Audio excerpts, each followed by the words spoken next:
Guys সন্ধ্যাবেলা রাত নেমে আসতেই আমরা বেরিয়ে পড়েছিলাম শ্বশুর বাড়ি যাবো বলে। আমি জানি তোমরা চিন্তিত আমার শ্বশুর বাড়ি নিয়ে। আরে গাইস, ওটা আমার শ্বশুর বাড়ি না, আমার খালাতো ভাইয়ের শ্বশুর বাড়ি। এখানে এসে খালাতো ভাইয়ের একটি শালাকে উঠিয়ে নিয়ে যেতে থাকি দোকানের দিকে, কারণ আজকে খরচাটা তার প্যাকেট থেকেই বের হবে।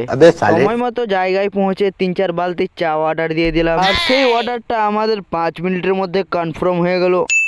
গাইস বাড়ি এসে বোরোলিন না বোরো লাইন বলে সেগুলোকে একটু মেকআপ করে ওই আর কি হালকা করে পড়াশোনা করতে বসেছিলাম।